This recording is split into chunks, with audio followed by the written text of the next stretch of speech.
The plot begins with a man being pursued by an armed gang near New Orleans. One armed man, armed with a high-tech crossbow, appears intent on killing the man himself.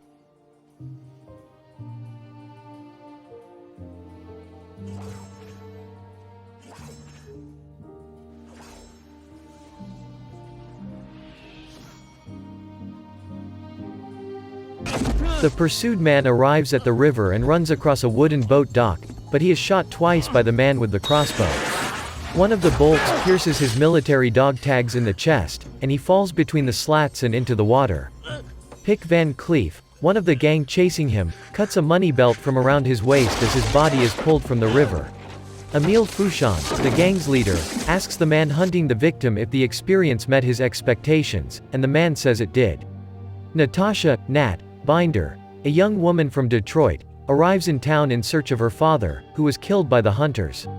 Her father was an unemployed manual laborer who was also a U.S. Army veteran, so she looks for him at local missions and soup kitchens. Nat goes to the French Quarter after being unable to find any information. She pays for her breakfast at a seedy diner and is careless about concealing the money in her wallet, which is seen by several rough-looking goons. They attack her as she walks outside to her car with the intention of robbing and raping her on the street. Chance Boudreaux, who is also in the diner, severely beats them all, demonstrating high skill in hand-to-hand combat and martial arts. He advises Nat to be more cautious in New Orleans. Nat asks him to accompany her as she searches for her father. Chance declines her offer, stating that he is a stevedore and must depart on a ship soon. On the docks in New Orleans, Chance is told he can't work until he pays his back union dues. Natasha arrives, looking for him, and offers to pay him to assist her in finding her father. Chance agrees. Chance suggests they talk to the police, but Nat is hesitant because she has already reported her father's disappearance and the police appear unwilling to do much. Chance and Nat speak with homicide detective Marie Mitchell, who has only scattered evidence to work with.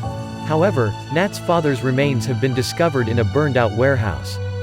Because he was homeless, it is assumed that he had been squatting and was the unfortunate victim of an accident when the place burned down. Chance goes there and explores one of her father's dog tags, that has an unusual hole in it. Two thugs attack Chance as well as tell him to stop asking questions about Binder's death. He eventually takes advantage of them and is arrested for trespassing. He's taken to Mitchell and Nat and tells them that Binder's death was not an accident and that, predicated on the strange hole in his dog tag, he was definitely shot by a sharp, edged weapon. Elijah Roper, a veteran who knew Nat's father from the homeless missions, reveals that Binder had been passing out flyers for a sleazy local brothel owner, Randall Poe. Poe had also been secretly working with Fouchon and Pick, recruiting destitute men for their business. The two grant rich men the incentive to hunt human beings in various locations around the world for $500,000. Their most recent domicile has been New Orleans.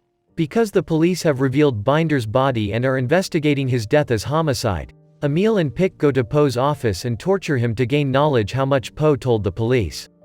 Pick trims one of Poe's earlobes with scissors and threatens to kill him if he is forced to come back. Chance later advances Poe while he is getting a massage and confronts him about Nat's father. Chance learns that Morton, the city coroner, is covering up the murders committed by Fouchon and his men. Morton's home is decided to visit by Fouchon, who's really burning medical records in his fireplace. He'd previously informed Fouchon that Mitchell had ordered a re-examination of Binder's body. The doorbell must go off. Pick tries to shoot the doctor after he looks through the spy hole in his front door.